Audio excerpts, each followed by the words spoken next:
summer, artist Nikolai Lamb's newest art installment, What We May Look Like in 100,000 Years, went viral. What big eyes we have.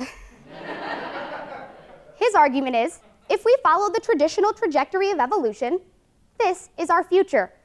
However, there is a flaw in Lamb's logic. For this to be true, we'd have to continue evolving the exact same way we've done for millions of years.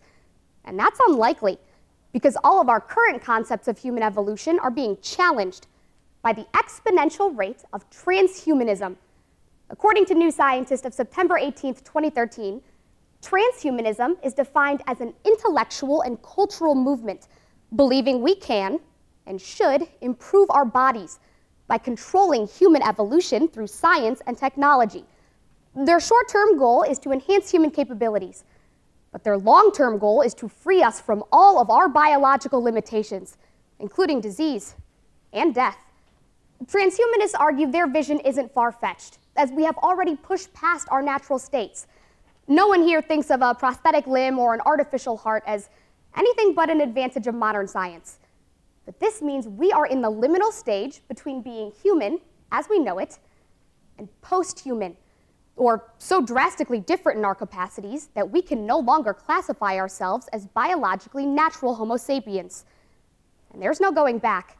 As transhumanist author Zoltan Istov told the Huffington Post of December 5, 2013, everyone in the 21st century must decide how far they are willing to go to improve their lives, a decision we will struggle to make, balancing ethics, science, tradition, and progress to redefine who, or what, is a person. Therefore, it's imperative we define the movement, identify the controversies, and explore the implications of what The Guardian of June 15, 2013 states, will reveal the truth about our biological conditions. We are all born disabled.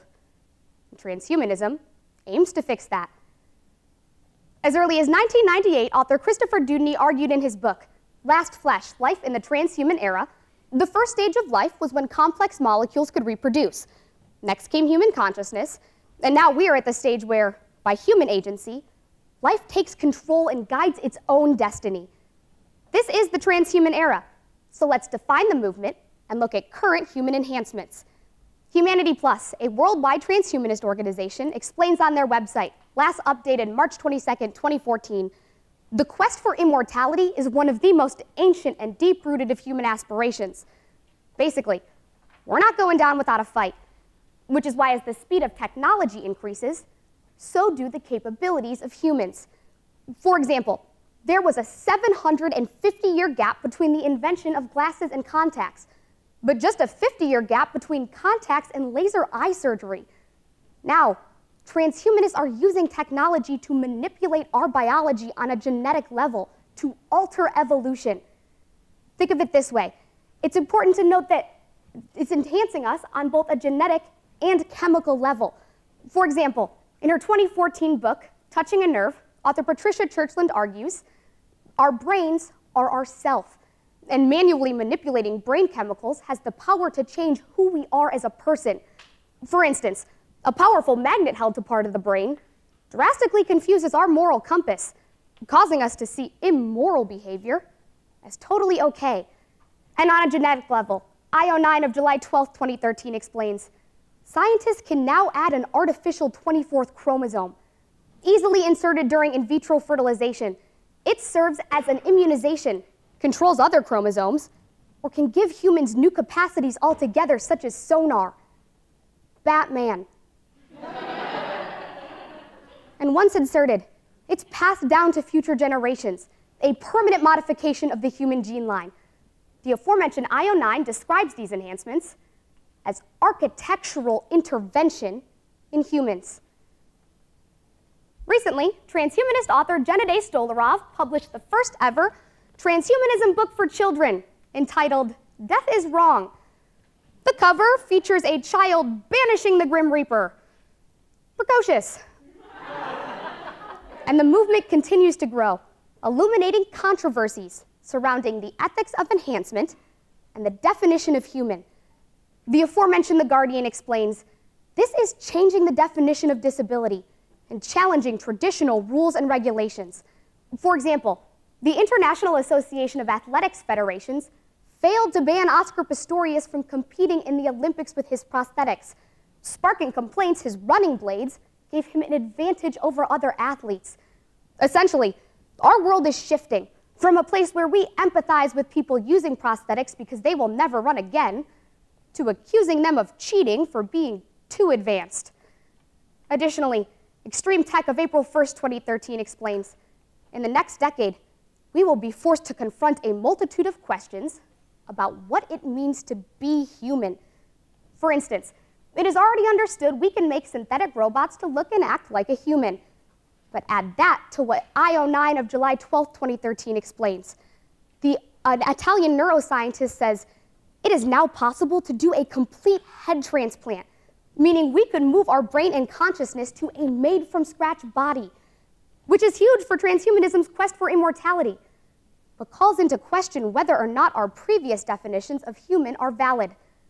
Bioethicist Chris Scott told Popular Science of July 3, 2013, everyone has an idea of personhood, but this turns that idea on its head.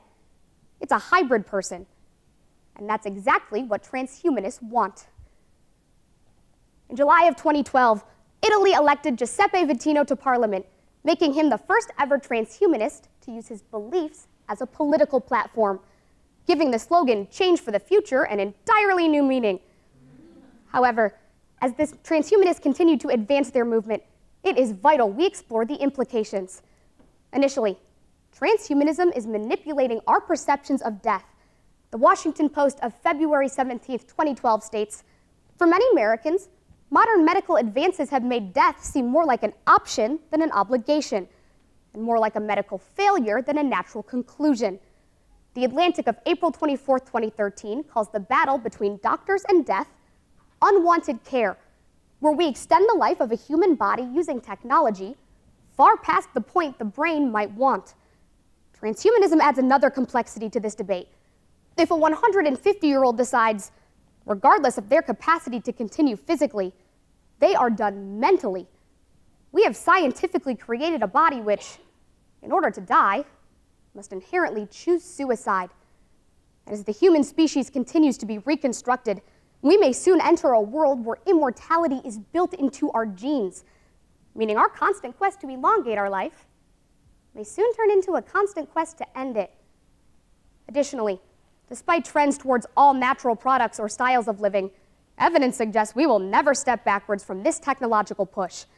In his 2006 book, Designer Evolution, a Transhumanist Manifesto, author Simon Young explains, evolution is about survivability, which is instinctually the ultimate human desire. However, the aforementioned Extreme Tech explains, the jarring juxtaposition between the historical slowness of biological evolution and the breakneck pace of modern technology is making us evolve based on want rather than need. Think of it this way. There are millions of kids right now who see, from birth, an exposure to technology unlike any other humans in history. You've seen toddlers with iPads, it's terrifying. But for them, tech is natural, and transhumanism will be natural evolution, making anyone who doesn't or can't follow suit seem thoroughly inhuman. After defining the movement, identifying its controversies, and exploring the implications, it's clear we have more control over who we are and what we can do than ever before. We rose from the primordial mud. We climbed the trees. We climbed back down and walked upright into caves where we emerged with art and language. We discovered biology, then math and physics, and we learned how to replace the human heart with another stronger one. And we keep moving forward, because the journey of human evolution is one of never looking back.